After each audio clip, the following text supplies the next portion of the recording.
Hello, today is September 4th, 2014. We're meeting today with Mr. Linus Wasinger at his home in Loveland, Colorado. My name is Brad Hoops. I'm the interviewer for the Northern Colorado Veterans History Project. Welcome, Linus, and thanks for sitting down today to tell your story. Let's start out, if we could. Tell us a little bit about yourself, your date of birth, where you were born, and a little bit about your family. Okay, I was born in Victoria, Kansas in 1930, and I grew up there most of my life till I was 19, and in between I had a lot of ifs and ands and buts and stuff like that. To start out with, there wasn't much work, you know, it was a very hard pull uphill. Now, what did your father do as for a profession? My dad was a professional carpenter. He built furniture. In those days, they had their own little shop and their crews, you know, how they worked. Let's just say I go back to maybe in 1935, when things were being unwound, government-wise and otherwise. Well, talk a little bit about that too. I don't know if you have much memory, but was your family greatly affected by the Great Depression? Yes, they were. Yeah. We lived in a Dust Bowl, period. And the Dust Bowl on top of that, correct? Yeah, that's what I'm talking about. Okay. The Dust Bowl, I can still see my mother just with her finger going over the end of the windowsills and scraping off the dust. But you got to remember, I was only about 5 years old at that time. Right. So I remember. Wow. And I also had a set of twins that passed away during that time. Younger or older than you? No, they were 2 years younger than I was. Okay. And I'm right now past 84. Yeah. Okay. And is there any high points you'd like to? Well, just talking a little bit about your about those. Okay. I grew up kind of as a small person. A very small person, and I lived in a crude country, you know, where little guys got picked on. Okay. And I got picked on and bullied around quite a bit. But I also had the backing of the nuns at school, you know.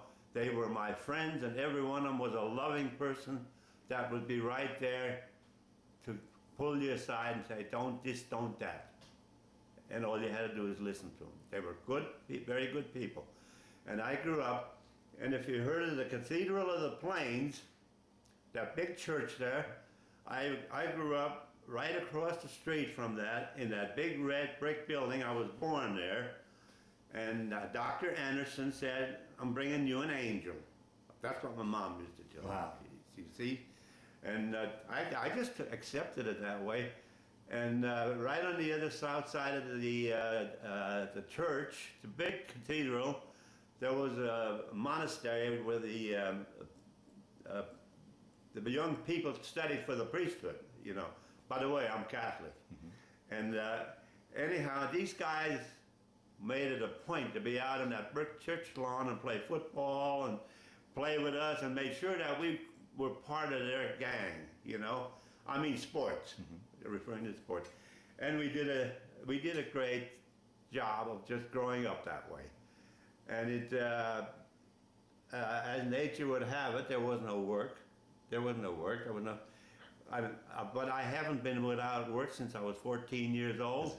I managed to find something to do, even if you went to the pool hall and set bowling pins.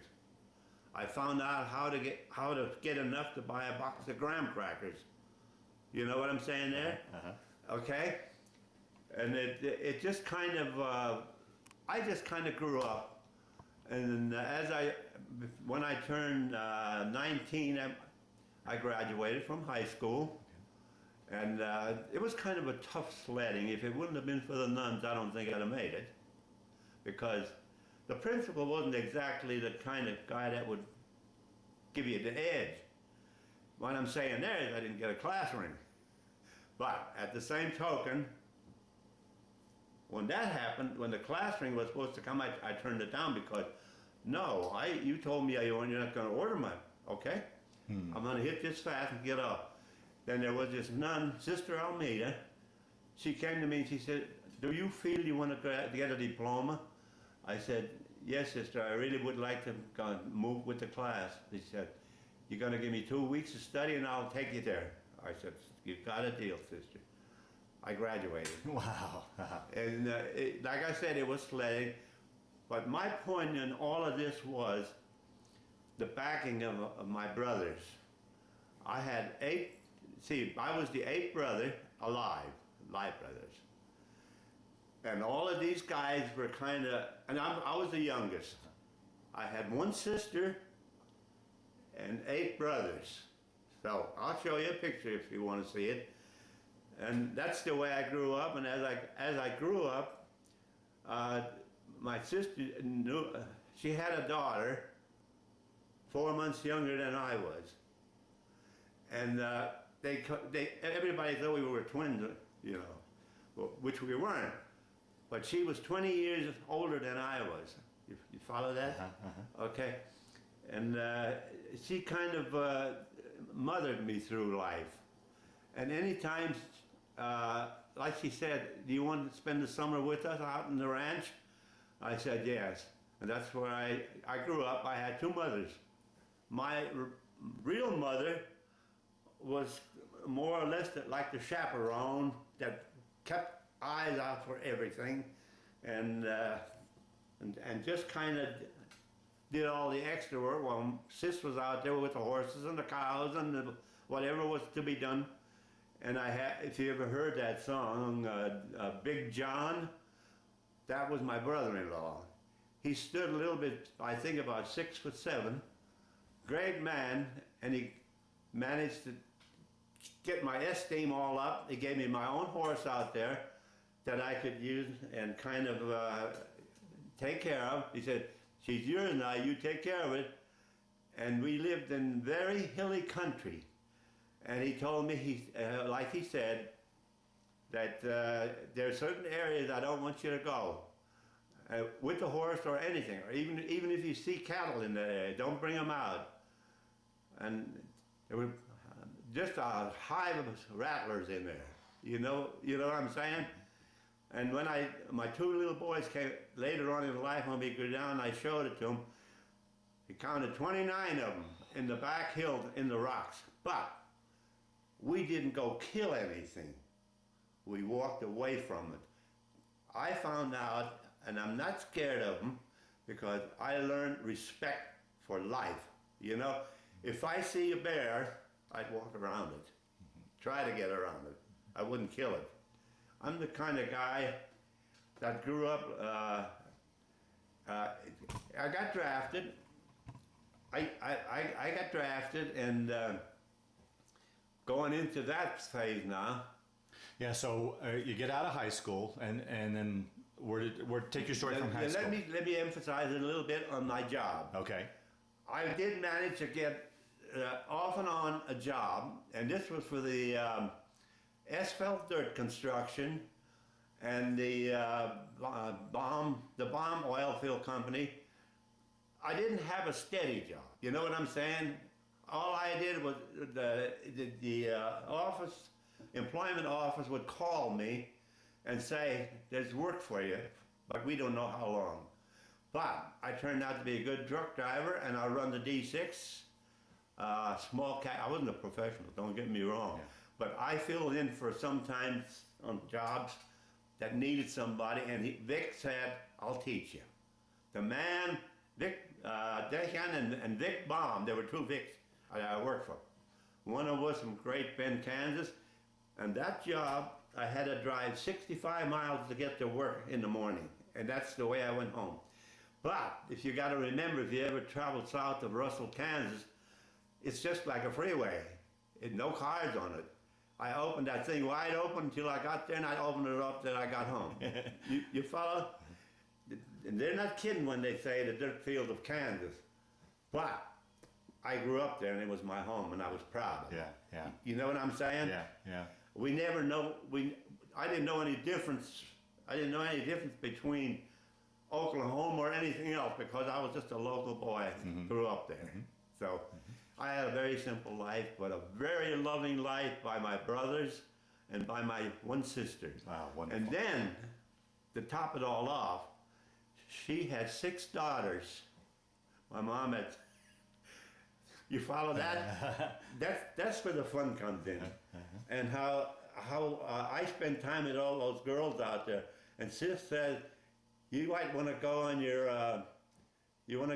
horse and ride over to the neighbors." I said, "You know, up till for about 40, 45, 55 years, I remember that kid's name when I was talking to my sister later. I said, you know, Mom, Sis, I said, I can't forget the fun I had with old Merle Hitchcock." And she said, "You mean you remember him?"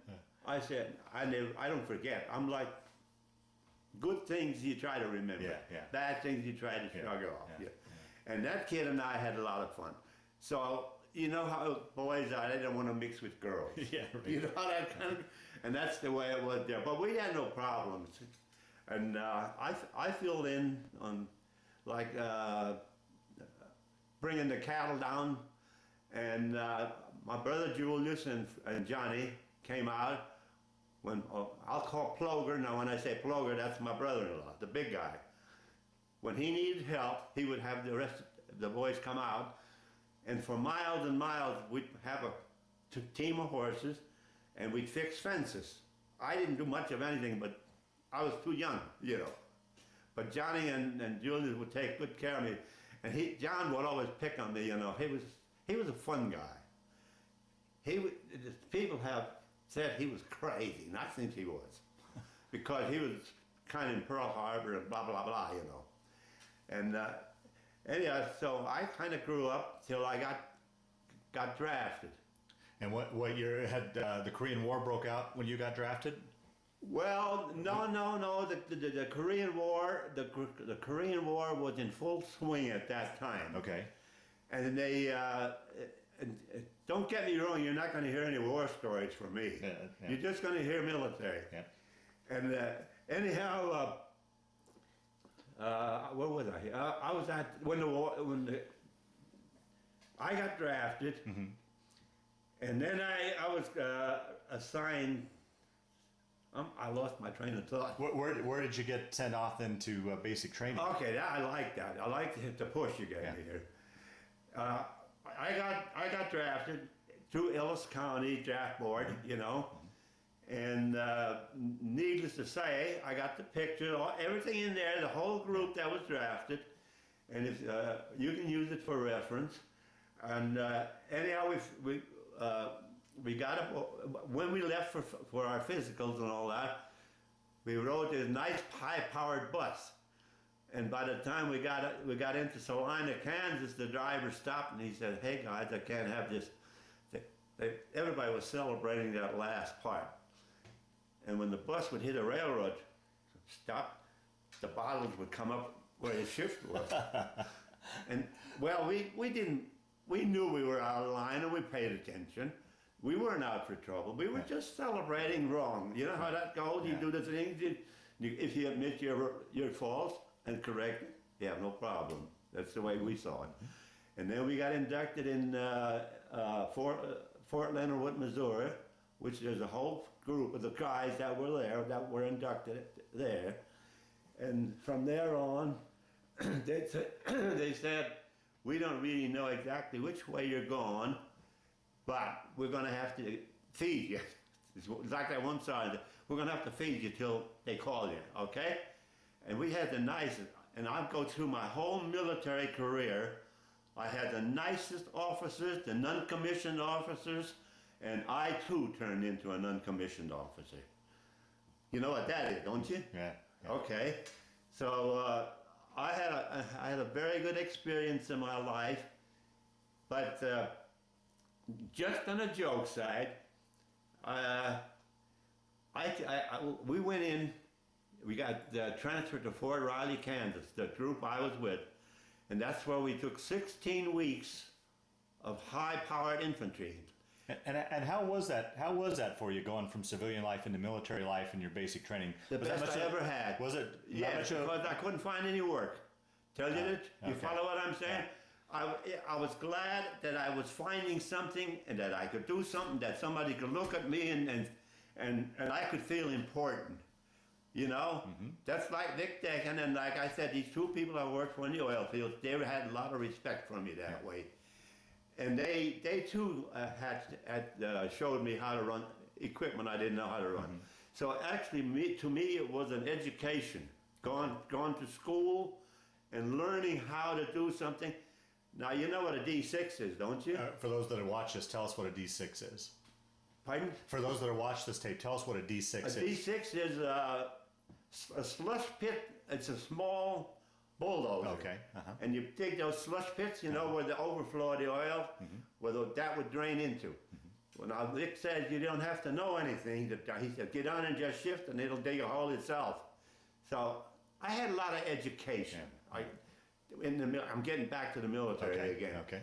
And it kind of, I fell right in with it. Oh, good. I fell right in with it because when I hit Fort Riley, I got it put into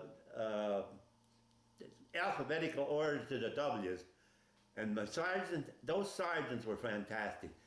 Sergeant Paneski would say, "You know, Wasinger," he said, "you're lucky." He says, "You're alphabetically in the back." He says, "You can pick where you want to be." I said, "How do you figure that?" And he says, "Well, you're at the end of the line, and I don't want to get into that yet." Okay. He said, "You can pick your area." Well, I didn't pick it. He pushed me into it. He said, I told him, "You tell me where I would be off doing the best for myself and you." And he said, "Okay." He says, "We'll just have to put this down the road for a couple of days until reassignment comes down." The bottom line was that he asked me if I knew what a light weapons meant. I says, "Well, I'm sure it means something with the military." And he said, "I'm gonna first." I went to the field first sergeant, and he okayed it.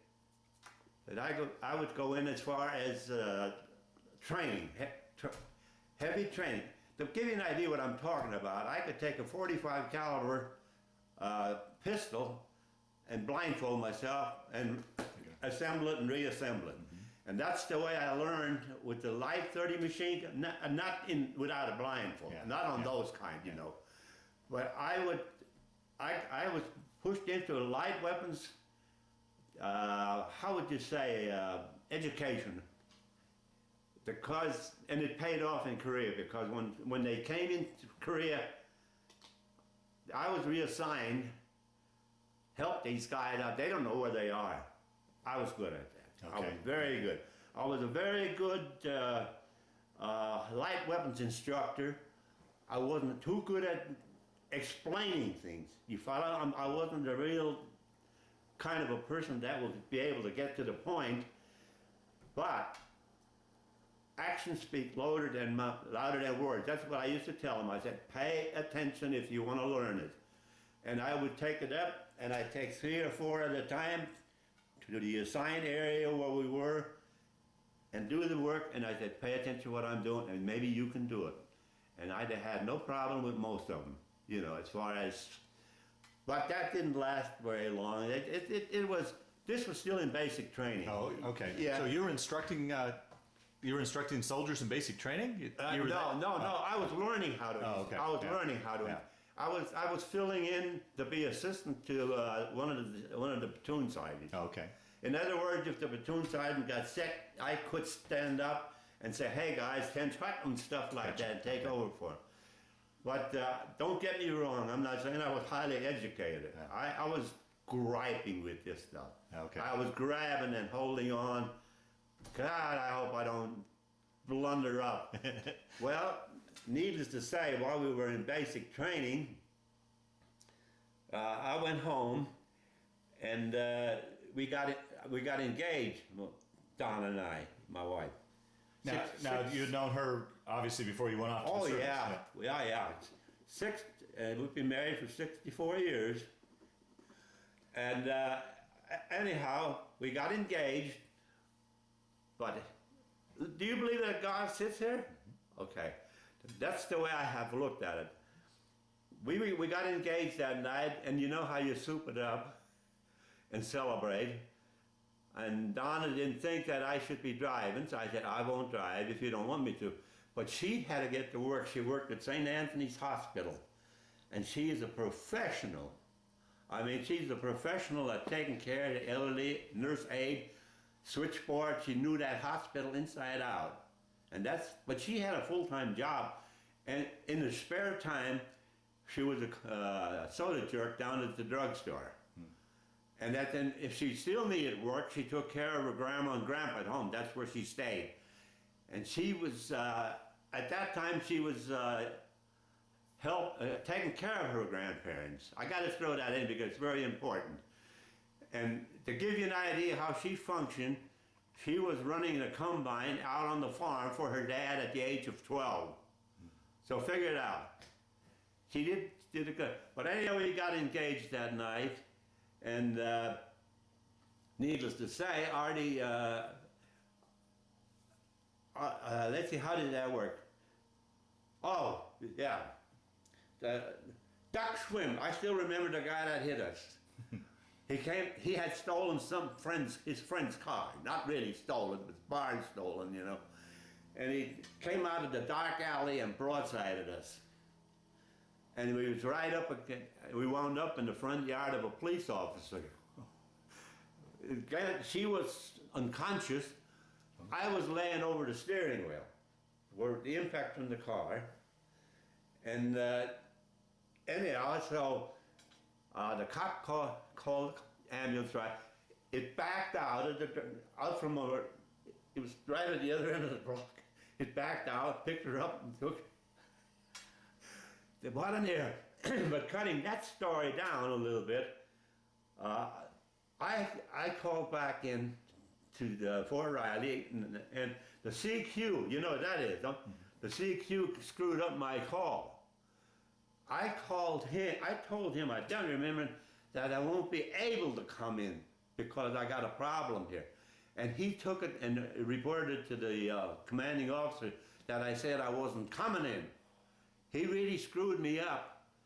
That made me, I would say, 3 days late for the average shipment when the troops were supposed to ship out for someplace. And then, you know what OCS is, don't you? Mm-hmm. I used to think it was Officers Candidate School, but I'll get to that a little bit later. I missed a shipment that they went to Fort Benning to jump school. You know what that is? Mm-hmm. Okay? And I'm glad I missed that. I didn't want to jump out of no damn airplane. You know? I didn't think I was that brave ever. But anyhow, the good Lord, I think, set that all up for me. Okay. To take care of me. And when I came back, the first thing the sergeant told me, he said, you want to report over to the orderly? And when I got in there, the commanding officer, you know, no matter how tough you are, when you're under fire and you know there's something not going your way, how you can feel. And I felt, oh man, I bet I'm going to get a court-martial out of this. All he said to me was it all worth? He took my word for this. Can you believe it? He said, was it worth the 3 days out? I said, my fiance, I said, is in the hospital. I said, we had a car. He said, well, that wasn't reported. You see? Wow. I mean, that was Captain Carper, I think was his name. And he said, why don't you just report back to your platoon and report into your first sergeant and go like that. When I got there, the sergeant, he was kind of a lively guy, very fun to be around. He says, well, you're back, he says. He didn't know I had an accident or anything at that time. And he said, I got you on the list here for OCS. And I said, what's OCS? And he said, Officers Candidate School. And later on, his buddy stepped over and he said, don't you believe that for 1 second. And he said, OCS. You know what OCS stood for me? Over the chopping seas. Oh. That's what I was listed for, and he was pulling my leg. It wasn't funny. Yeah. But he apologized. He said, I shouldn't have done it. I forget it. It's over. But I was thinking, and I was getting gray on what the hell's going to happen to me. So I got, I just got mixed up with whatever there for a while. And then we moved out, and it was just 1, 2, 3. Now wait a minute, we got married in between that. I had 8 days. I had 8 days to get to Fort Lawton. Was there something like that in Seattle? Fort Lewis? Lewis. I think it was Fort Lewis. You're right. Something like that. Anyhow, I had 8 days to get there, and by the time I reported in there, there were 6,500 people standing there waiting, just like I would. And I said, when we got off the bus, I said, now where's our motel? First Sergeant hollered, motel. Hell, he says, follow me, follow us. And he waved everybody. Well, we were assigned to a barrack with a bunk, and that's about it. So during that 8-day period to get up to Seattle, you got married during that 8 days? Yeah, I got married during that 8 days, and I had 8 days at home, delay en route. Delay en route, Okay, you follow that? Okay, and that's about it. And from so there on out, Donna didn't follow you to Washington. She stayed. Oh no. She had her grandparents to take care of, and she had a job at the drugstore. She had a hospital. She was very, very active during my time in the military. You know what I'm saying? And she was the kind of a. I got her spoiled. She did everything. And she's still doing everything. If she can't have it, be in charge of it, she wants no part of it. You know what I'm saying there? But I have never ever had any reasons for complaining, because when she does something, it's perfect. You know? So, even nowadays I still say, Mom, quit treating me like a 5-year-old. You know, because those days the first thing, after we were married and stuff like that, she said, I'm going to take you downtown for a while. So I said, okay, and I thought she went into the store and came out with a bunch of packages. Well, what she did, she sized me up in civilian clothes like she would like for me to look. And I can't complain, because whatever money I made out there in the oil fields, I had to blow on clothes for the next day, because that's how filthy dirty the jobs were. But somebody had to do it, and I have no regrets. I grew up the hard way. You did. I grew up working for a living, and just keep pushing. And that's just, with the backing, like my mother, you know, she was just, how do you phrase the love for somebody that's just right there when you need it? It's not that she did anything for me. It's just, hey, Mom, how are you this morning, and stuff like that. And but she was that way with all of her boys. But she had a habit of mixing up the names when she'd call one, you know. Yeah. So anyhow, let's see. I got to move on. Yeah, so you're in Seattle now. You're at Fort Lewis. Take your story from there. Okay, I'm glad you keep me posted. Okay. Okay. And while I was at Seattle, my brother-in-law, that was married to my wife's sister, Gilbert, him and a high school buddy, 2 high school buddies, and one brief Roseno. Yeah, there was 4, but this guy was from Detroit. Anyway, we met 4 guys. I've met 4 guys in Seattle that I knew, and they finally decided they were going to.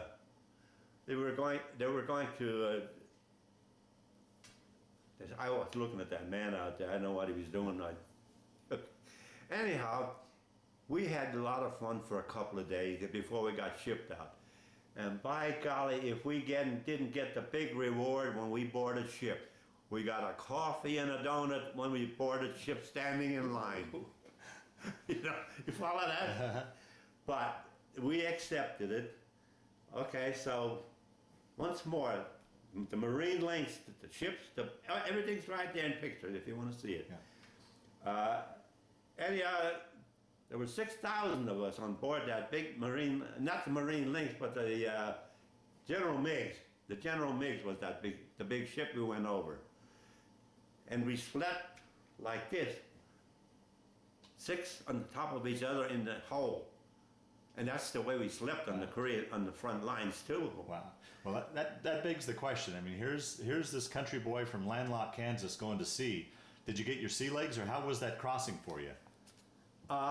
The crossing, it was very rough. But you got to remember, there are smart people in this world. All you have to do is wait for them to notice you. And I kept burping and burping, and I have to use the phrase colored man, because a nice, very nice colored person. He came up and he says, I don't remember what my rank was at that time. I don't think I had any. He said, "You're not feeling so good." I said, "No, it's not agreeing with me. I'm not seasick or anything. It has nothing to do with it." He said, cutting that story very short, he says, "I got a remedy if you want to follow it." And I said, "Right." He went back to wherever the heck he went, and he came back, and he had an orange, and he says, "Now peel that." He says, "Don't eat the orange." He says, "Eat the peelings." Now, if you're ever on the water and you start feeling woozy, seasick, or start eating orange peelings. Really? Oh. And I ate that, and I come right out of it, no problem. And we become pretty good buddies, and up to this day, I don't remember his name. You follow what I'm saying? We were a strong family on that ship. Very strong. And that's the way, I guess that's the way we lived. Yeah, yeah. You had a respect for each other. But what I couldn't handle was when we was in the hole and you were trying to organize. This guy was singing out of a nightclub from Detroit, and this one was what they might call modern day rap. Okay. But it wasn't rap in those days. Yeah. It was something that they had, that they were doing, you know. So it was it was different. Yeah. Let's just say, nothing to really complain about. If they said, if you have a complaint, get up on the deck and smell some salty air. Okay. I don't know if you want to hear this, but I'm going to tell you anyhow. Everybody said, "We got sick." So they went upstairs. I went up there, and finally, and we were standing there. This one guy turned around, and he got a face full.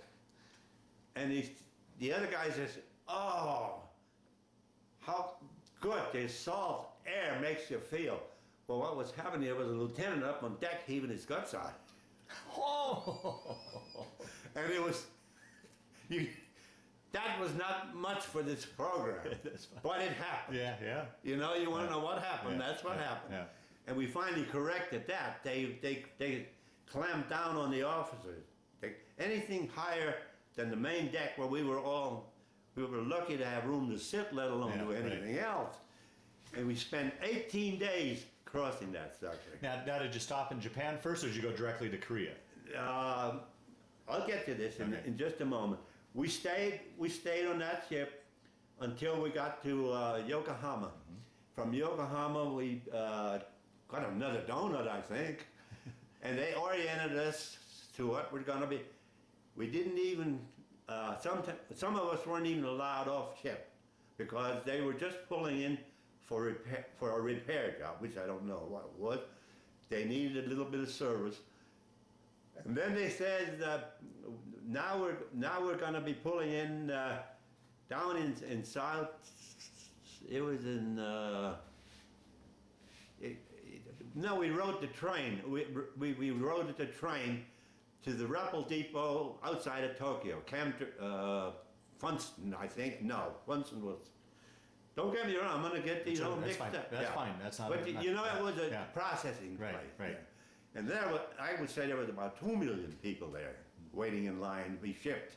So at this point, you still weren't in a unit. You were just a replacement, correct? Oh yeah. Yeah, okay. I wasn't even assigned to anything Yeah, at okay, that. I was okay. just. I look at it this way. I was one of the lucky ones. I never had to pull KP aboard ship. I didn't have to do anything because alphabetically, W never got that far. Okay. They always got the jobs done before they got to the W's. And that was where the fun came in, you know. And it kind of, I sometimes felt a little guilty about it, but no way. You take care of yourself, you know. And let's see, we pulled in at Camp Drake, got issued our outfit for the whatever. And that, we didn't know it at the time, but we were issued a full front line gear. Oh. I mean, the whole smear, from stockings to the M1 rifles, to the carbines, to the mortars and everything. Hey, what is this guy? Makes you look like we're going to war. One kid said, I think it was an officer came and he said, son, he said, just don't push it. So I think he said something like, don't push it, it's bad enough. He felt that he was going with us too, you know. Anyhow, after we got that reassignment, let's see, I got a picture in there how I traveled. Galvis drew him a map. He was an artist, and he drew a map in pencil, how we traveled, you know. And it's in this book, I think. Anyhow, if this makes sense to you, it never made sense to me. We came in on the south side. Now wait a minute. I'm getting the second phase mixed up with the first one. It's been a long time, Sure. you know, so you understand that I'm going to have in between Sure. lulls That's fine. that don't quite at the time. But anyhow, we got reassigned at Camp Drake, and it was just 1, 2, 3, and we boarded the LST boards. And they said we're heading out to sea, and that's all that's to it. They never told us where we were going. They never said nothing, and I don't blame them. If you had to take the time to tell everybody, you know, how that would have worked, Yeah. they'd have been there forever. But they said we're heading out to sea. Brace yourself for a amphibious landing. Wow. Which we did. Yeah. But the LST boats were moving into Incheon. This is where we were going, back to Korea. And they said, this is where we debarking. All you guys, take your gears and jump, make a jump for the water. He said, it's only less than 3 feet to shore.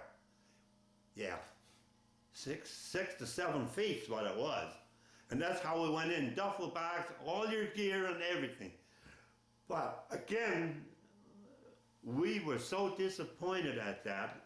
Everything we had was ruined, you know, or wet, not ruined, but wet. So how are we gonna, and as we came up, this is fun to watch. As you look down here, there was a civilian shower, which was about half of the length of a block. And everybody went in there. That was for the Korean personnel. And that's the way we had ours up here. When you took a shower, you had about 50 guys standing in there with you to get cleaned up. But they took care of us, and they gave us new issue clothes there. And they reissued everything, and all the rest of it was kind of pushed back, and I'm sure they went to the cleaners. You know what I'm saying? So we weren't really out of anything, and we were just like brand new, even had a shower. And from there on, well, it was a very, very, very high rear end power truck ride till we started moving north. And Can you describe what you were seeing? Was there a lot of damage from the war? And well, there wasn't a blade of grass anywhere. That's the artillery did. It was all wiped out. But you got to remember, I came in at the end of the war. let's just say there's a picture in here of one of the guys that really educated me with help, and he was a Korean personnel. Chung Young-do was his name. He was there 36 months fighting the war when I got there. So figure it out. The sergeant would say, if you got a problem with something, and I'm not talking about weaponry, he said, if you lost in the terrain or you want to know information about Korea, he said, just talk to Chung. And we became the best friends. In fact, he sent, I have to run this in before I forget it. He knew that I got married before I went over, and letter writing, he said, he saw pictures of my wife, and beautiful wife, blah, blah, blah, blah, you know. And he said, in Korean, he said, personally, I send a message. So he went ahead, he took a picture, and out of the light caliber machine guns, I don't remember which ones, he made the most beautiful little insignia around that picture. I love you. And he said, you send that to wifey. But we had to wait till it got processed because we were in no place where it could be processed. And that's the way, I'm going down the road for a little bit, okay, and I'll have to come back. A lot of the pictures I had were ripped off at Camp Drake by a guy or whoever was developing these, and took all the pictures that to me was important filming, like this is the MLR. You know what the MLR was? This is the MLR from here on the Reds direct traffic. Pictures you were proud of, and maybe a few little oddball war pictures, which I'm not too proud of, but everything was ripped off out of my book. And I got a lot of pictures of myself. Wow. Now, did you have a camera yourself, or were you getting pictures? Oh yeah, I had a camera I bought in Camp Drake. The guys were going out on pass, and we didn't have a pass. We just arrived, so we were going to process through. And this guy stepped over and he says, "Would you be interested in a camera?" I said, "Well, if I had one, I'd use it." And he said, "Tell you what," he says, I need a bottle of sake tonight. He said, "Would you give me $3 for this?" I gave him $5, you know, because it was military script. So it didn't mean nothing. Where we were going, it didn't mean nothing. Yeah, right. You know how that, but anyway, it was a cheapie. And that's where a lot of these pictures were taken. Yeah, I'd like you to ask more questions. Okay, yeah. So let's get back. So you landed in Incheon, got on the truck, And we headed north. headed north. Yeah. Till we hit the 38 parallel. You know what that? You're familiar the with DMZ. that? That's where we debarked off and got another. This is where we met the big honcho, the generals, and the whoever. You're familiar with all that. Now you said, was the war still going on, or had the armistice been signed when? Okay, I have to get to that. Okay. They were in the process of signing the peace treaty. You remember Panmunjom? Yeah. Okay. This was all the beginning. We came in at the beginning of Panmunjom. Okay. When they were trying to get the Chinese to settle down and we settled down. Okay. But the Chinese didn't understand that being out there in the hills. They didn't know about that. So as we pushed forward, we stopped at another rental depot. We got a lot of orientations. You're here now, blah, blah, blah. It's all in the book here if you want to study it or read it. And they oriented us, and there again, that's where we got assigned to our unit, to what you were going to be in. Okay. And then again, it dawned on me. Paneski told me, that was in basic training, he said, Wasinger, he said, tell them you know how to run that mortar, he said. It's going to save you. And you know something, that sergeant was right. When they asked, has anybody in this, they didn't know, they hadn't called an alphabetically rank yet, but they called and wanted to know if anybody knows light weapons. There was about 3 guys standing right next to me. We were together in hell, let's volunteer for this. So what it was, we volunteered for the light weapons instructory, but at the same time, we have to tell them we don't know everything. That we know let's just say the survival kit. In other words, if we were on the front lines, we knew how to take care of ourselves by a jammed gun or something like that. And the officer asked if there was anybody that ever had anything to do with the mortars. That's when my hand went up. You know something? That putting up my hand at that time in the front lines got me to the point where you're going to see in the book where there were 6 of us in the bunker, in one bunker. And I'll get to my crew. It's hanging in the back. I want to show you that. I'll show you the guys I'm talking about. So actually, it paid to pay attention. You could save your life. But we did volunteer on different occasions. We never had to go out on patrol. You know what the mortars are. Mm-hmm. You're familiar with the mortar. I was a professional on that gun. The nomenclature, pull, pass, tap, and fire. I still remember that as plain as day. It's the immediate action. And when I try to teach that to the Koreans that were assigned to us, they send them all over to me. They like you and they understand you. They know the humor. And the humor, when I refer to humor, is I don't want to ever take this world alive, serious, you're not going to get a lot of lives anyhow. So you might as well make the best of it and enjoy it. Mm-hmm. This is what I used to tell them. Come on, guys. I said, we're not going to live forever. Mm-hmm. But one of them frowned and he said, what we can sayonara? I said, only if you get in their way. What he was saying in sayonara, I mean, the Chinese are going to wipe us out. Only if you get in their way. And that's the way it stayed. So. Now, what unit were you assigned to?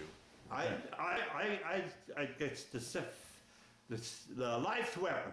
Just put down light weapons. But what was the name? What unit? The light weapons was the 45 caliber. Yeah, but I mean, what unit? I saw the 17th Cavalry, yeah. Right here. Okay. I don't know if I even got this. No, not the. Sorry, I'm sorry. I'm 17th Infantry Division. 17th Regiment, Infantry. 7th Division, yeah. Infantry Regiment. Yeah. And then what division? The 7th Division. 7th. You got to remember, I was assigned to 3 divisions. I was so damn good at that stuff that they used me everywhere, and I mean they used me. Not that I was that important, but I had the knowledge buried in my head. Okay. I was a teacher. So now go ahead, fire away. Well, what was it like? Once again, I keep going back to this country boy from Kansas. Now you're halfway around the world in this strange land. What was that like? What were you thinking when you were? You didn't have time to think. Oh, really? Yeah. You didn't have time. There was no reflection. I told one of the first things I told my wife when we got oriented. I never got lonesome or anything until we were coming back, and that ocean was like glass, and you was looking out there, and you reviewed back, and hey, I'm going home. Wow. And then knowing we had communicated that she would be waiting for me. Oh. You know what I mean? And we only had 8 days. Yeah. Before we went over. Right. So that was going to be a hell of a treat. Well, let's talk about that when we get to that. Right, let's go back. Okay. Let's get back into Korea. Yeah, I hope you keep me on track. Yeah. Talk a little bit about your living conditions and your sleeping conditions, the food. What was just day-to-day living like for you? Well, let me put it this way. Coming from a poor family, I enjoyed every bit of sea rations or any kind of food. And they tried to get you a hot meal every day, no matter where you were. No matter where you were. But that comes under another chapter, where we were. Yeah. Anyhow, I would say it's not the best I ever ate, But boy, it was good. Okay. It was good because you were hungry. And we were lucky at times if we got a hot meal a day. The rest of it was sea rations. But let's get to food now. The Greek Dean, they called him. Now, that name in itself, wasn't it? He was fun. He communicated with his mother. And she would, through APO, how she did it, I don't have no clue. But she would send him seasoning. He probably told her what the food was like. And his mother would send him seasoning. And when we were sitting down eating sea rations, he'd come over and he seasoned it up. And boy, we had good chow. To me, that was good chow because that woman knew what she was doing from the States. And his picture's in one of my gunneries. So I had a very exciting life. And to give you an idea what I'm talking about, I wouldn't take $1 million if to have that taken away from me. Yeah. And I wouldn't take $1 million to go through it again. Right. I mean, talking to you now. Yeah. But let's just say I made the best of my career out of the thoughts that I had for Donna waiting for me. Was that hard to being away from her? I mean, did you get homesick for her? He didn't have time. Really? No. Okay. No, because when I wasn't up there on forward observation or keep your mind on your job, remaining in basic training. Keep your mind on your job and don't feel sorry for yourself. That was one of the sergeant's program, and that's in this book here, this training book. So, no, I never got to the point. And if we had time off, they had we called it PX. You know, you're familiar with it. Yeah. But what it was a truck loaded with beer and chips or whatever they grubbed they had. So everybody, I'm saying everybody went down, and for $1, you could buy a case of beer. So we were at these beautiful cold streams, and we would just go out and dump the beer into that water. And if we had a minute or two to sit back, most of the guys took the time with a beer to write a letter, just to communicate with home or whatever. And I think it's important to point out, today we've got cell phones and computers and all instant. You didn't have any option. What was your option then? The most important thing I think that I had in my possession was a field phone, and that was a battery charge. But I mean, what were your options to communicate with Donna? You just simply could write letters is all, correct? Yeah, that was it. That was it. And how long would it take a letter to get back and forth, usually, roughly? It all depended on the San Francisco branch, how they deliver it. I don't know. All I know is that I kind of managed to get some home, I think. And I know I had 3 of them in my hip when we were starting on a troop movement where we were supposed to go up and get ready to take it. They were in the back of my pocket, and they lost them they blew out. Now, it's all the Chinese would have needed to write to her and communicate how they're going to cut my head off. You know what I'm saying? But they weren't that bad. Don't get me wrong. I had no enemy. I had no enemy over there. And we'll get to all of that. And you'll be proud of me. Joy, help me find my belt buckle that I got. But that will come down in the prisoner group. So just fire your questions because I will wander off. So you guys were up on the front line. Would you go back? Would you go back in reserve? I mean, were we constantly on the front line the whole time? Okay. Let me explain what happened to us. We were on the push, and the 7th Division moved forward, attached to the Ethiopians and the Australians. Now we were, what they call them now, United Nations. United Nations. Yeah. We were united. And I'll show you the picture of I got from one of the presidents over there. a letter. Right. Yep. It's hanging on the wall back there.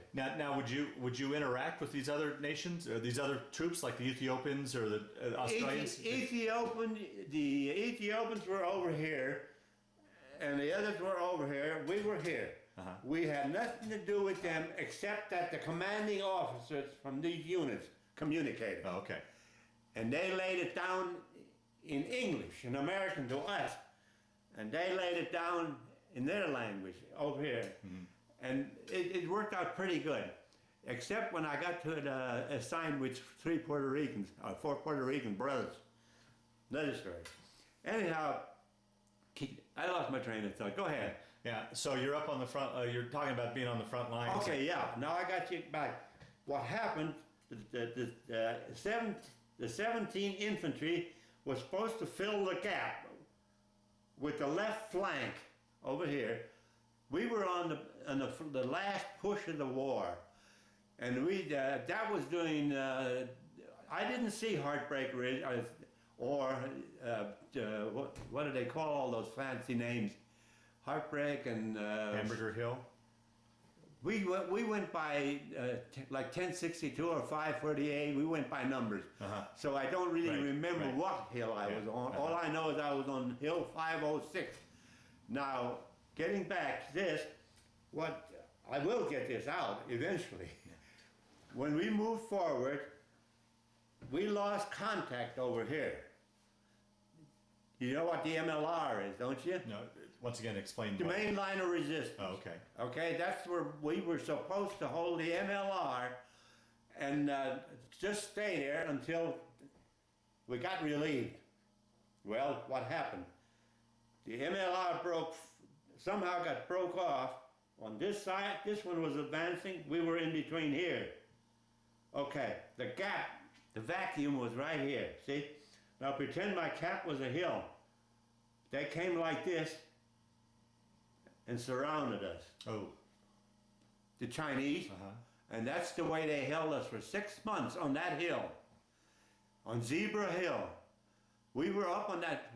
We had time to build bunkers, houses, hooches, foxholes, but we were 10 times worse than Dodge City and Gunsmoke, where they would approach us at night and try to knock us out when we would send patrols out.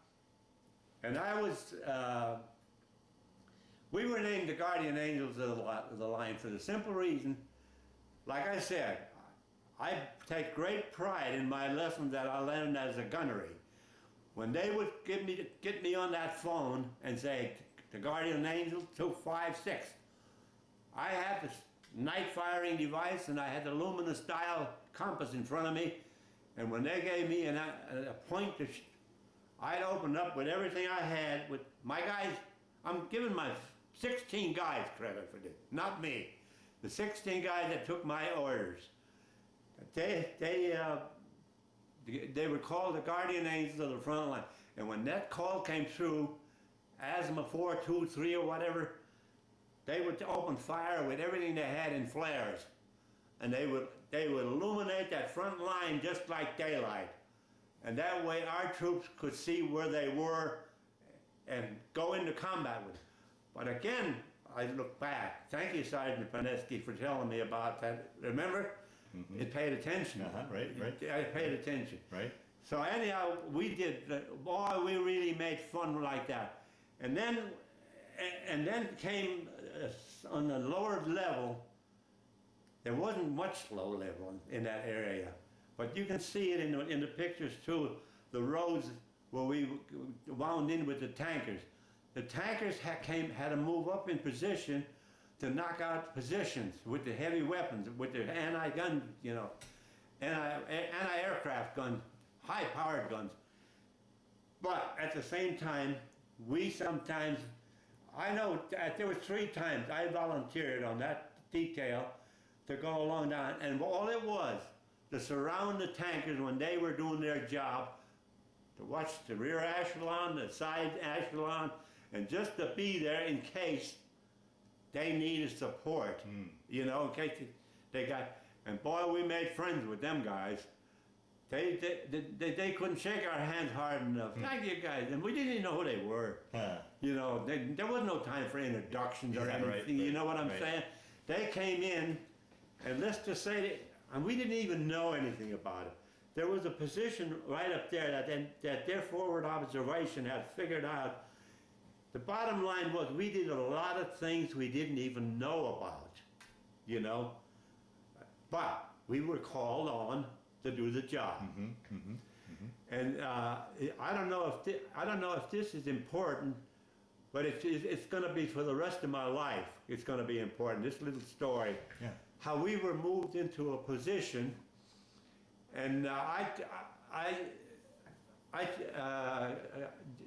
do you call it? I judged a commanding officer, not a commanding officer, but one of the lieutenants in charge of the detail. I challenged his authority. Oh, wow. Now, it will never ever happen again. He complimented me on that, but I was wrong in doing it, to put it that way. We moved up into a position, and we found out, you know what these half-tracks were, and one of the half-tracks had left their lights on. And they were sitting up, and the Chinese were right out in front of us, and they saw right where the headlights were. So all they had to do was set in their artillery, get it zeroed in. They would be right on top of us. But anyhow, they finally found out what was wrong, and they quickly changed our position. We had to change our position because we knew the flak was going to come in. So the guy sat there, and he said, "What are we going to do now? We're not even hardly in position." I said, "It's not for us to say." I said, "We got to wait for field officers to give us our instruction." We didn't know what to do. Yeah. But I finally, one of the guys, the phone man handed me, he said, "He wants to talk to you." And I was in charge of that mortar section. Right. See? Okay. He kind of said, when I give you a command," he says, "follow through to the hilt and don't quit firing until I give another command." He says, "And if you're not able to do that," he says, "turn the phone over to somebody that will." I said, "Okay, sir." So he asked for fire. He asked for fire. He said, "Fire all guns at a certain," I had a luminous watch, at 0300, whatever the hell it was. Anyhow, I obeyed his order, and when the command came through for firing, I took one look at that and I said, "This ain't right. This was not right." And I judged his command, and I said, "Sir," I said, "the rounds are dropping in our riflemen's laps up front." And he said, "All you have to do," he whispered, he said, "all you have to do is listen to what I tell you." And I still said, "I don't feel good about this." I said, "This is too dangerous. We're going to be knocking out our own riflemen down there." Well, cutting that story short, I know we don't want to lengthen out any more stories, but what had happened, let's just say, because we had to move to a different position, we were sitting right at the end of a cliff, right here, on top of that cliff. And they were asking for fire. He gave the full command, he wanted full fire, while the Chinese were crossing the river down below. In other words, those rounds had to go over the top of that edge of that ledge and down below. And I learned a lesson. I wasn't responsible for that command, but I was glad he appreciated judging it. He said, "That was good," but he said, "When you get a command follow through, it's not your responsibility what happens." He said, "You just did what you were told." Hell, he didn't chew my butt, you know. Right. He just kind of eased into me and told me, a command is a command, and keep it that way. And I kept it that way the rest of the time. So, okay, for the next question. Yeah. So then, how long altogether were you in Korea? I was 6 months on the front line. That's what I was in Korea. Did you during that time get an R&R to Japan? Every time you brought in a prisoner. Oh yeah. And it was the end of the war, and there were a lot of them surrendering, and our guys were just sitting down below waiting for one to come up with it. I'll show you the safe conduct pass, you know, they're in the book. They'd show that, and the guy would take him, probably put his arms around and tag, no problem, and talk. They were friends. They wanted to end that crap just like we did. Yeah. You know, they were human. Right. And I got a belt buckle back there that I hope I can dig it out to show you what one of them made for me in the name of peace. You know, and well, I'm getting ahead of the story. I got to let you ask questions. Yeah. So you were there for 6 months, and you were there when they signed the armistice, then, or Yes, I was there, but I was on the line for 6 months to the T practically. And then they found out that I needed to get out on account of the elements. No, right. Like trench foot and stuff like that. Oh, okay. The elements. Yeah. I had been bitten by, I don't know what it was, it bit me, but I had to fight my way to the rear through enemy territory between the MLR and the medics. And I had to do it on my own. Nobody can take care of you. They say, you have to. They loaded me up with anything I needed to fight it out with them. But all I got, the medics gave me a shot. I told them, you know, there wasn't time for questions and answers. When I said, I think I got bit. That's all I said, and they scrambled. And they gave me a shot, and I went to my knees, and that's the end of it. I woke up about 20 minutes later, and they told me, they said, you want to come report back to your company now. You can make it. It's going to be hard going, but you make it.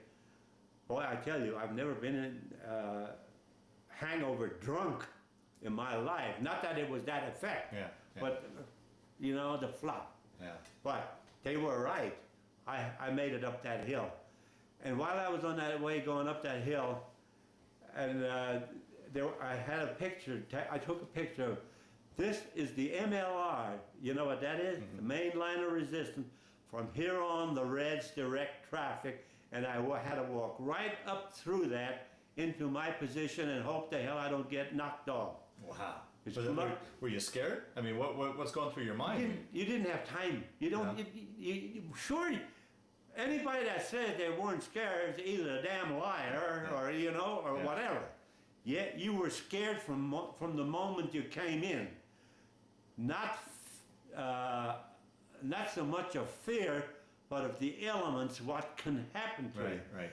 We had black panthers up there. We had all kinds of animals, and deer and elk. And we had professional hunters up there that would get these animals for us. I'm not kidding you. I relieved one kid one night. He came in and we were in that 6-man bunker, and he said he was kind of sick. And I said, go ahead, go in and talk to Yarborough or whoever's in there. I said, I'll take your post.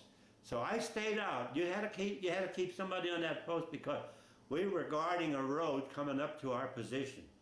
And I took that position, and boy, I'm telling you, when that black thing went across me, it was one of those Black Panthers. But there was plenty of game, so they didn't pick on us. But how did we know that? Yeah. You know? But the scare, yes, the scare was, you were terrorized and you were in your own sweat, stinking after your own sweat. You know, and where would you go? Where would you go to clean up? There wasn't any. Well, I always wonder about that when people are on the front line. I mean, you look at the conditions. You were living out in the elements. Your hygiene wasn't very good. You weren't getting enough sleep. You said you're eating okay, but probably not well enough. No. I mean, it seems like any one of those things could knock a man down, but you had all those things plus the stress of war on top of it. How do you think you made it through that time period? I would say prayer. Prayer? Your faith? I would say, let me put it in a fast note. I had 6 brothers in the Second World War, and we made it through my mom's prayers. Wow. You know, I'll end it right there. Your poor mom. What she had to go through. No, she never felt sorry for any. She knew that you saw her praying with me just before. She was just like her. And that's like Clarence, I think, said. One of my brothers said, no, none of us will ever have to worry about death as long as Mom's alive. Wow. And they went to Normandy, they went to the Hitler's bake ovens and all that. Johnny was at Pearl Harbor. They all came through except for Mike. He was with the tankers and he caught a shrapnel in the side of the eye. So that was about the only injury that any of us got. Wow. You follow that? Yeah. So getting back to you then, so you feel like faith was what held you together during that time period? Trust in yourself, and you know people went out of your way to teach you. And they taught you for self-survival. How to, when I say self-survival, you would never ever take a drink of water without putting a halozone tablet in there before you drank it. And that would purify the water. So that's what I'm talking about, survival. You just didn't do it unless you had a cold beer, which you didn't have up there. You only had that when you come to the rear.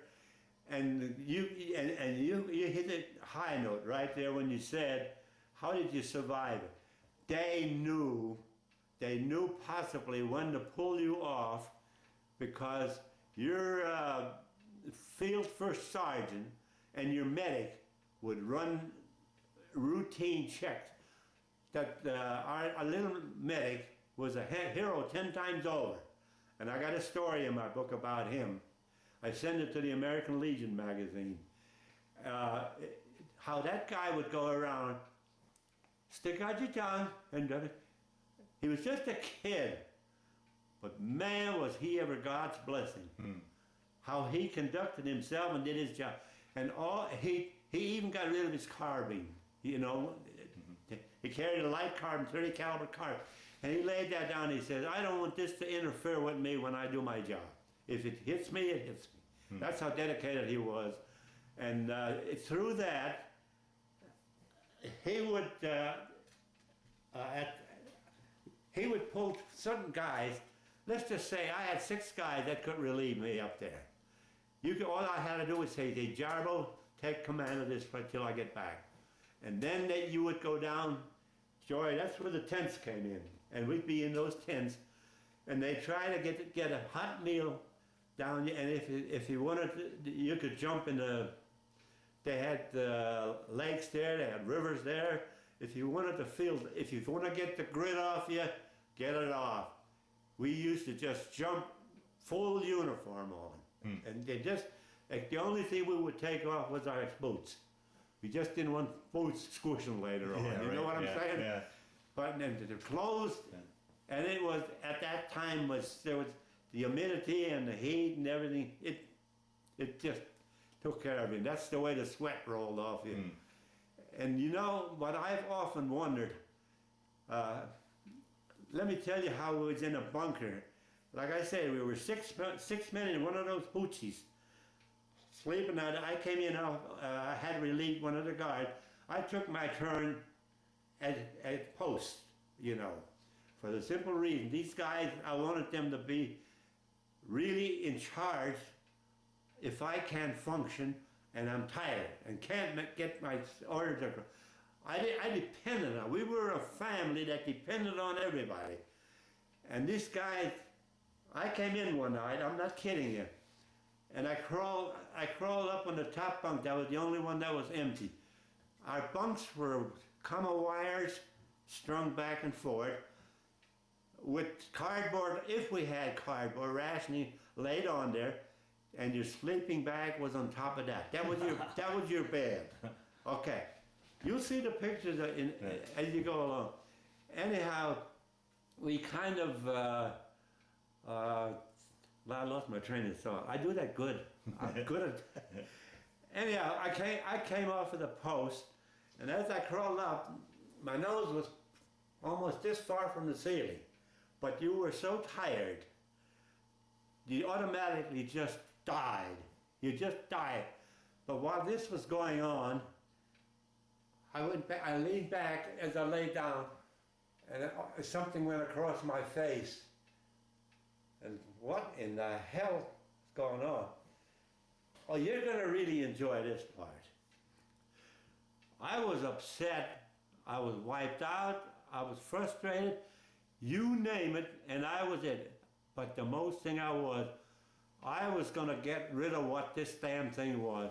So I took out my bayonet, and I jammed it up to that cardboard ceiling that served over the sandbag, and shoop! I killed a rat the size of a cat. Oh. That was in the attic. So figure it out. That's what we lived with. Oh, man. You know? But the main, don't get me wrong, you got to remember, we were isolated. We were surrounded. And we were doing a lot of information hunting for the, what the people that interview down below. Get information out of the enemy. We were there mostly to try to take prisoners alive for interrogation. We had to remember that. Don't kill if you have to. And if you have to shoot, be sure to shoot him in the leg. So it takes two more guys out of action to take care of him, to move him. Does that sound good to you? Yeah. How to knock somebody out? Right. Don't kill anybody. Yeah. You don't have to kill. Right. These cops nowadays could do that. Yeah. If instead of killing 6 bullets and stuff. We were trained. I grew up in the military. You put it that way. Okay. My sister-in-law told me, he said, boy, they made a man out of you, didn't they? So I they said, saw, I don't know. they saw a difference in you when you returned home. Yeah, yes. Yeah. And Georgine, she was always kind of cheering for me, you know, rooting for me. Yeah. They really made a man out. I said, I don't know, Georgine. I did my time. I just wanted out. Yeah. And she said, isn't that what they all? I said, yes, and we did it. Yeah. You know. But go ahead, fire another Yeah. question. So you said you were in Korea for 6 months. So you were medically, because of medical, or just your tour came up when you left? Not that alone. I had the, you know, they moved you on rotation points. Yeah. You're familiar with Yeah, that, okay? I had just enough points to be replaced away to do better, more good in another place. Okay. You follow what I'm saying? Mm-hmm. With my training, with my experience on the line, they moved me to Japan. Oh, okay. That's why I went to Japan. Okay. And account of my fee, the training, and the value that they saw that they could use me for, they moved me to Hokkaido Islands in Japan. And that's where, more stories, but I'm getting ahead of myself now.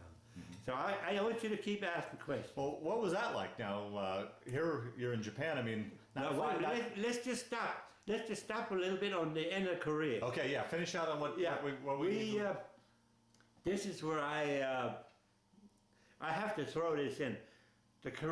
We left up here in Incheon by boat, coming clear over, almost to Japan, going clear down to the end of Japan. You know how long Japan is?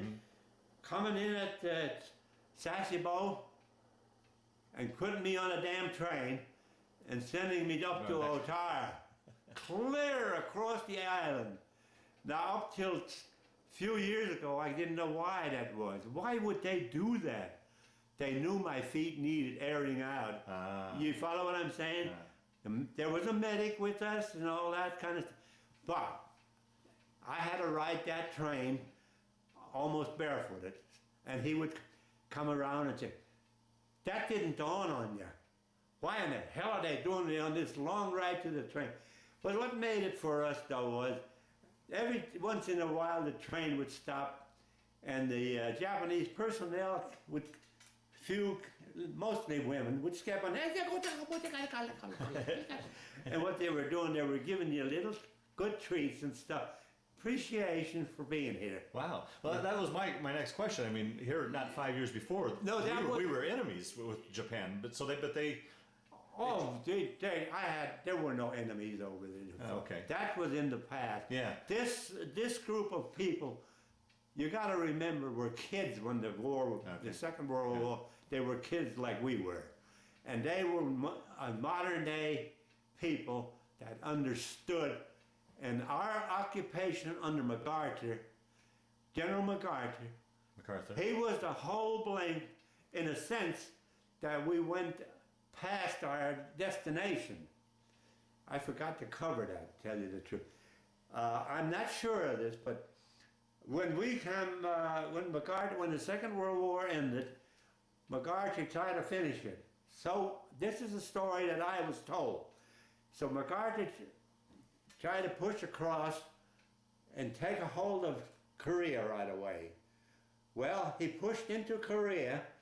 That was when we came in and stuff like that.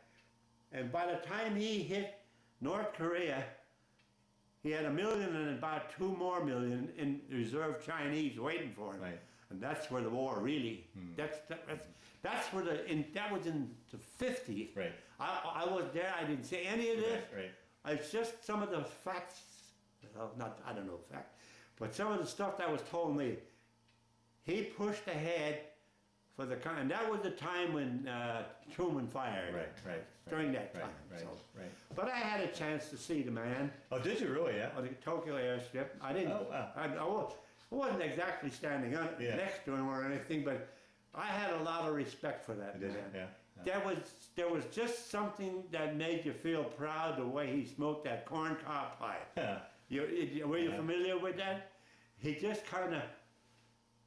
And needless to say, I had respect for anybody that had anything to do with the military. Okay. And that went for the Chinese prisoners, the North Korean prisoners. In fact, I never, ever lit a cigarette. I was a heavy smoker over there. And I never, ever lit a cigarette and had somebody look at me and I didn't give him one. Prisoner or not. Is that right? Yeah. That's right. And I made friends with those prisoners. They didn't want to be there any more than I wanted to. You follow what I'm saying? And I'm not a hater. Right. I just never could learn to hate. I think my mom taught us love. You know how? Take the road of love and stay on it, and it's powerful. Yeah. It's kind of in German, how she never could talk a word of English. It was all in German. So. Okay, next question. So do you think we've pretty much covered your time in Korea? If so, we'll move to your time in Japan. I'll probably have to step back because I went back for the second time. Oh, you did? Okay, so let's move ahead then. You're in Japan, and you were there to recover, and you were instructor there then? I was, yes, I was, let's just say, a lieutenant said, I didn't. There was Sergeant Smith, I think. Sergeant Smith came from the 3rd Division. He had a rank over me. Mm-hmm. And I told him, we had a choice. The cavalry was completely disoriented from previous battles. And all the refugees that were left from that outfit was thrown into Hokkaido Islands to try to be regrouped. So we had a bunch of people that never even knew what a mortar was. And I had to get out there and start out orienting verbally, and I got my, they gave me a book. One more time I doubted it, and they gave me a book to read, and that was about the non-commissioned officer's guide. If I wasn't, if you're in doubts about anything, here's the little book, read it to your authority, something. So, I was just there, put it there. How long were you there in Japan then? Roughly 6 months. Oh, really? Oh, wow. Yeah. I got shipped home from Japan. I did a good job. Yeah. You put it that way. Yeah. That's like that one lieutenant. He came in from the States, and he was an office job in the States. He came up to me and he said, "Is this open for everybody to study?" I looked at him and I said, "Sir," I said, "I'm just doing what they asked me." I said, "What do you need to know? What would you want me to do?" And he said, "Would you give me the nomenclature of that gum?" I said, you bet. But you know what it was? He had pointed to a 57 recoilless rifle. He was testing me. He said, what is the nomenclature of that thing? That's all I know. Is somebody told me to ask for the nomenclature. I said, the nomenclature is the man is underneath with the scope. I said, the target's out there. And the nomenclature is for the gunner to slam the shell in the back and then pull. You pull, push, and he tap you on the head, meaning the gun is ready to fire. And that's how we knocked. One guy, Sergeant Shepard, knocked out 3 enemy trucks. I didn't see this, but he knocked out 3 enemy trucks by shooting through the windshield as they were on a convoy. Wow. So figure it out. But you got to remember, I didn't see this. This was told me. So now you said then you went back to Korea a second time? Yeah. Well, on the troop move, when I say we went back to, you got to remember we went from Japan. We went back down to Koji Island. You know what? Are you familiar with that? That's where we were assigned to as for the prison guard. Prison, big prison down there. There was pretty much. I'm just going by what they told me.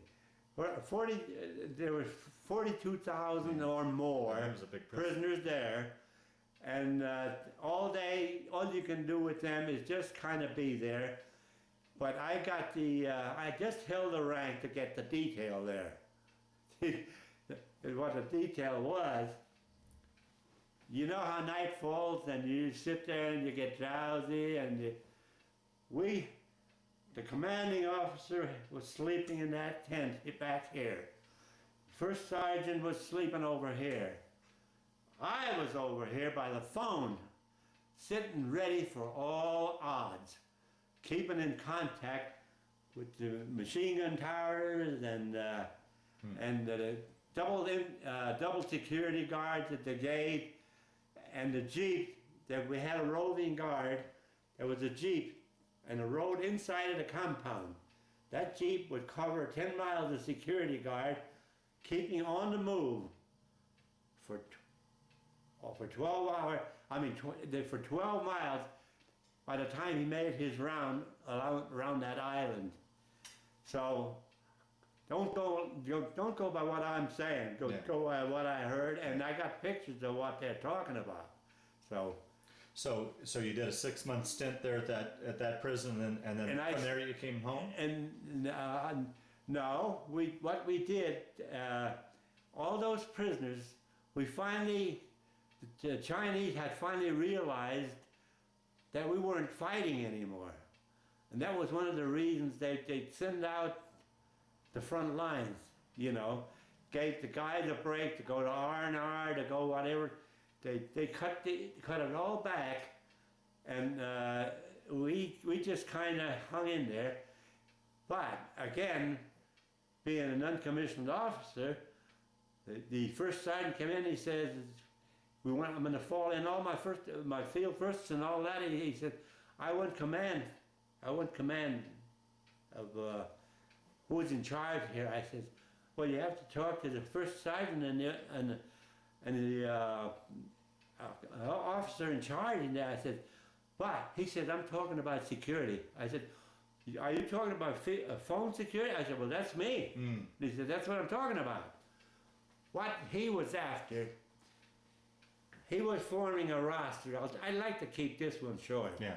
It was bringing the prisoners back to the mainland. We were LST boats. We had 250 prisoners on one LST boat, and we had gangplanks there were 4 guards in there.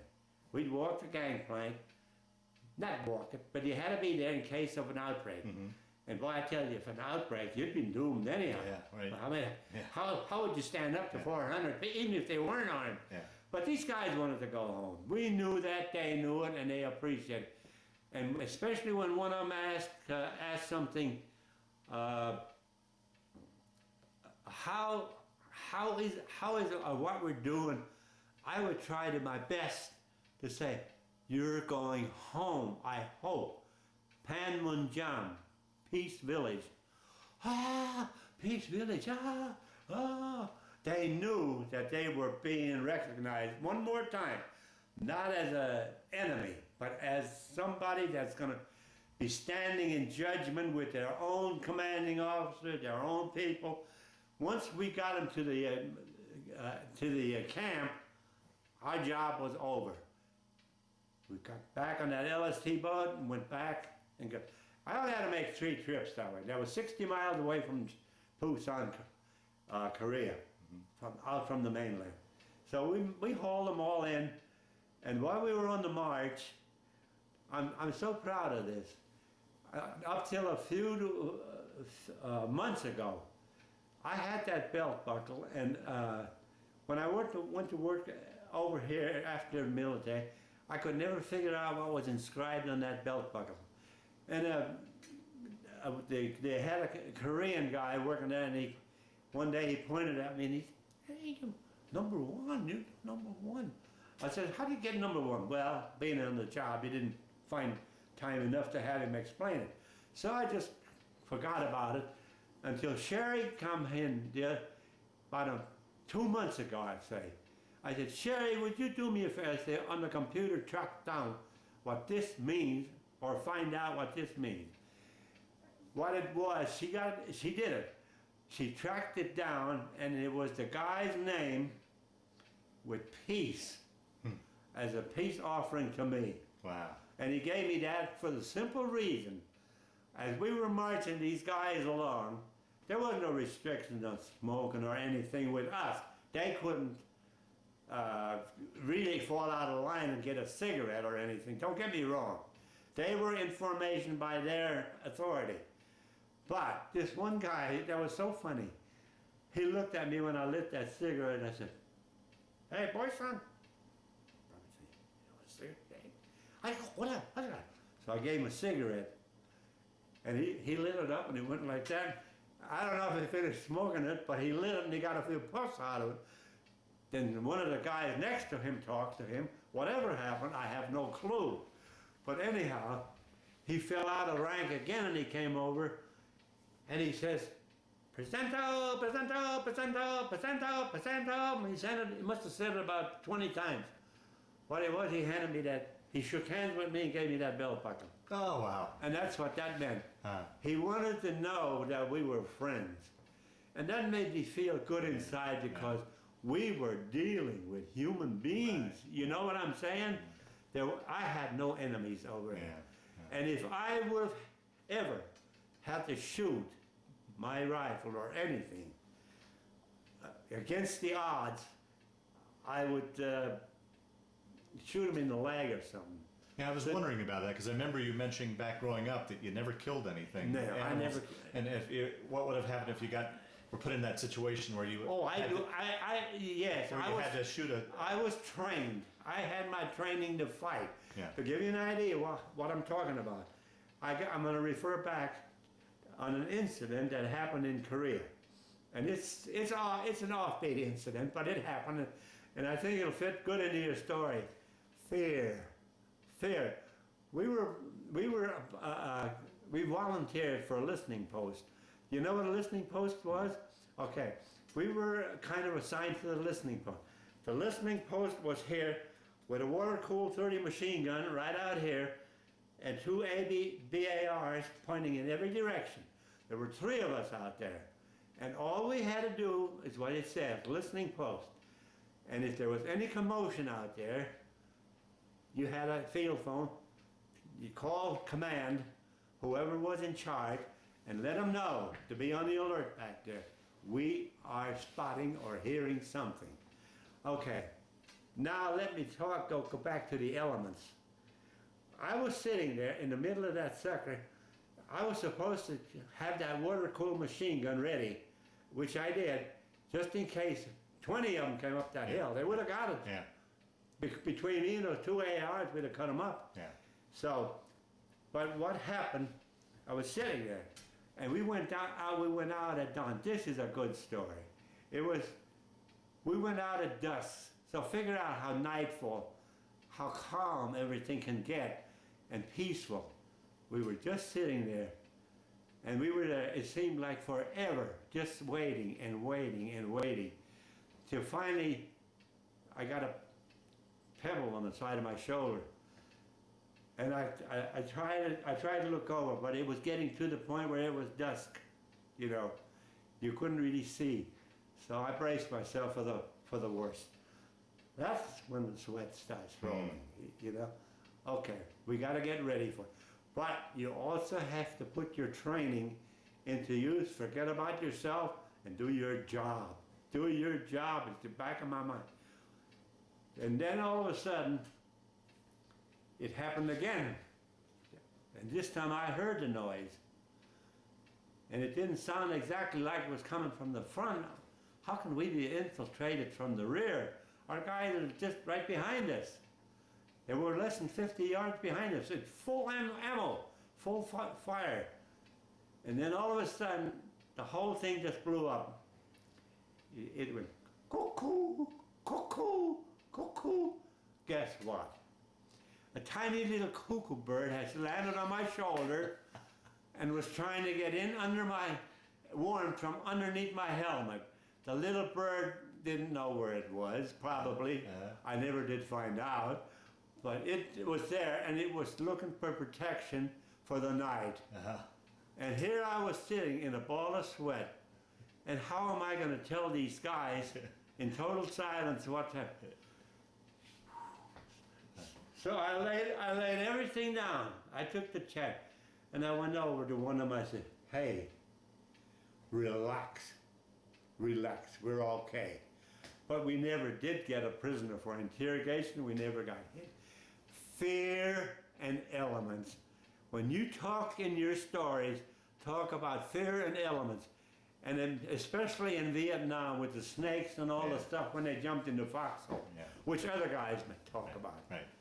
So that should make a story for you, shouldn't it? So it doesn't have to be war. It's about absolutely. experience. It's the personal human experience. Yes, the experience you went through. Right. Yeah. So you finished up your tour, and now you're taking that ship back on that glass water, and you said that's when really you kind of got. Let's see. We came back. We got a lot of formalities like like this flight we're going to, something like that. Yeah. We had a complete full recognition from the general, and orienting us now. You did your job. You're going home. You earned your MLR rifles, and I'm proud of that thing. That rifle, bayonet rifle, I'm proud of that. I feel like I earned that by sweat, if nothing else, because I did not see any full-scale action. Put it that way. I just was there. You know what the mortars do. I was sitting behind the hill and trying to save lives up front by knocking out the enemy. Right. You follow that? Yeah. That was my job, and I had 16 guys to help me. So and thank you, Sergeant Paneski, for the orientation at Fort Riley, Kansas. Boy, and you know something, before we shipped out, we got together against all regulations. They were not allowed to accept the gift, but he accepted that golden watch that the platoon got for him. Is that right? Oh, yeah, we bought him a beautiful watch, and he accepted it. And I hope he doesn't get in trouble through a video like this, because he was so proud of his people. Yeah. What I liked about him, if he saw anything out on the field, he had. Oh, by the way, one of the sergeants that was doing all this was from Windsor, right over here. And my oldest boy and the school over in Windsor, the teachers, tried to help me track him down when I was over there for Veterans Day. And they kind of found the family, but they couldn't find him anymore. So that I shouldn't throw in, but it happened. But anyhow, we yes, I got to tell, my point is paying attention. Yeah, yeah. When somebody says something, pay attention. You know, it's just one of those things. If you want to learn, you have to. And I come through that by 12 nuns in school that I had in school.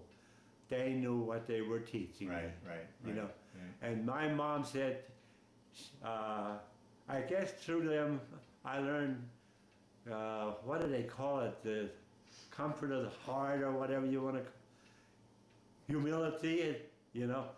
The bottom line is I'd rather give than get. Yeah. You follow that? Oh, yeah, absolutely. That's what I was taught by those nuns and my mom. Yeah. So.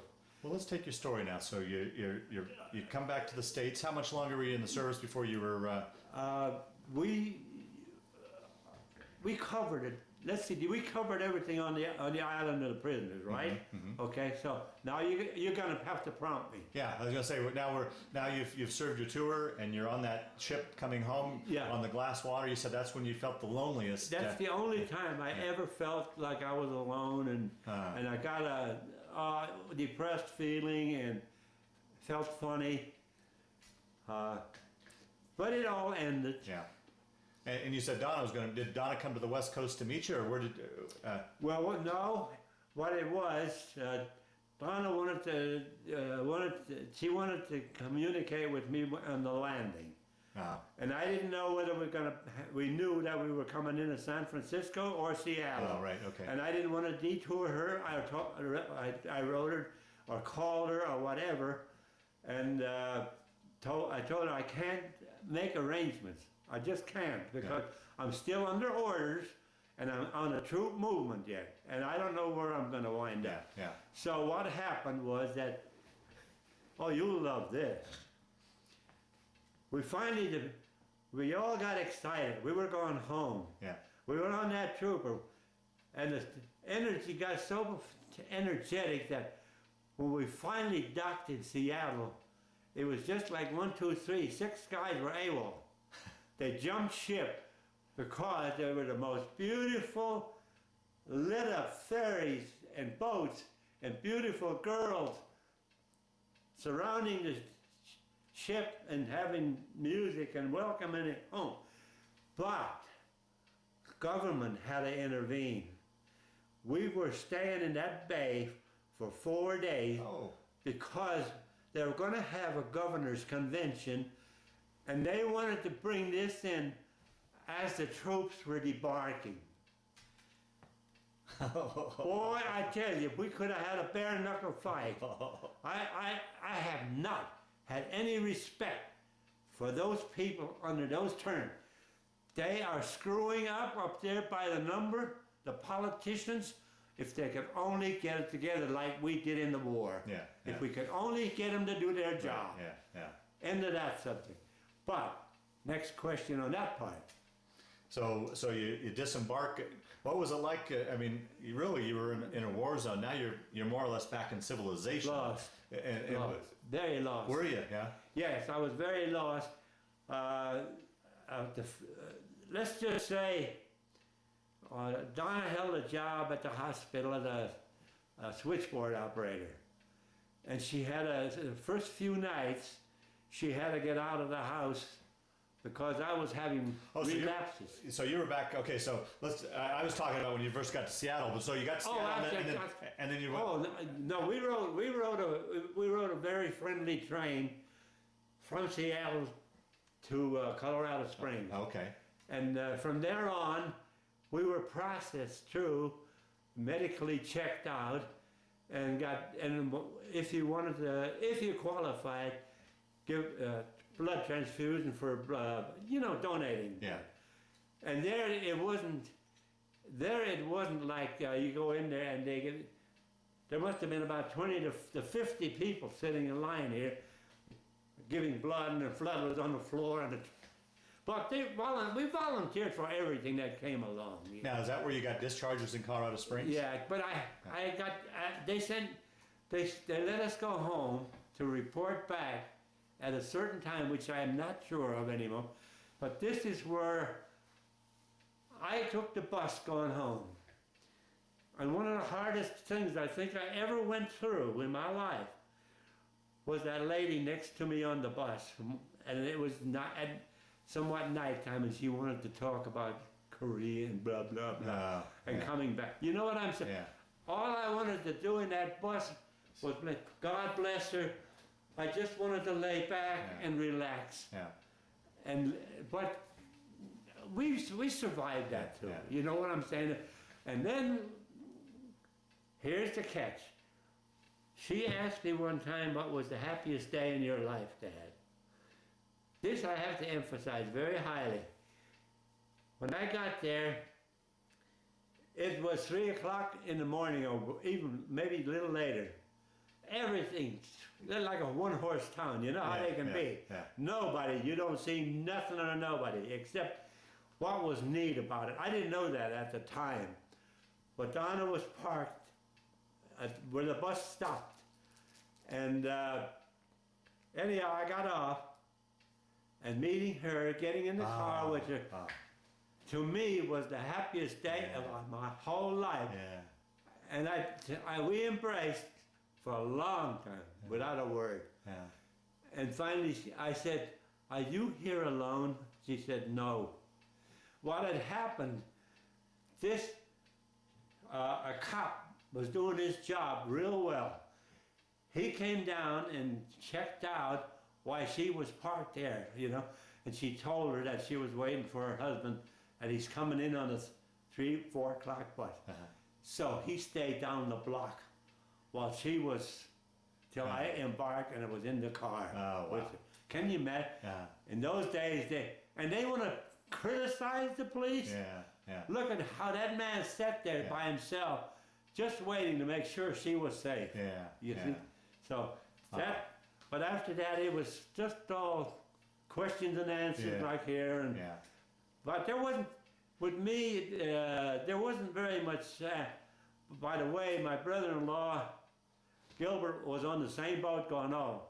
He was on the same boat going over. And Benny, kid from my school, with us. There was about 4 or 5 of us on that from my school that were in the draft at the same time I was drafted. But anyhow, that was so much fun, you know, coming back. And not once did Gilbert never start a conversation. We enjoyed going to the VFW clubs, and in those days they didn't make a big how do you do or fuss. They shook hands and welcomed you home, and all that. But there wasn't no big deal of a big party, a big banquet. They might have been, but I never saw one. Let's just say I never saw.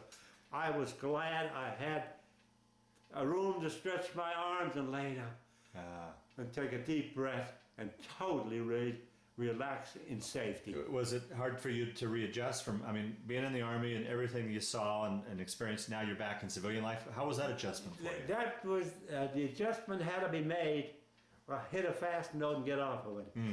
I was not oriented to sleep in the basement apartment where Donna lived. Needless to say, she took the job working nights at the hospital, switchboard at night, because I didn't know what day or whenever I was going to go through that window. Wow. That's how disoriented. You never knew. Hey, Aviola. Hey, Aviola. It takes a little bit to get off of that. But I was one of the fortunate ones. I didn't see the killing that the riflemen went through. So, well, God help them, what they must have gone through. I mean, you still went through some of it, though, from the sounds of it. Yeah, but mine was just being disoriented. Oh, okay. Mine comes from being disoriented.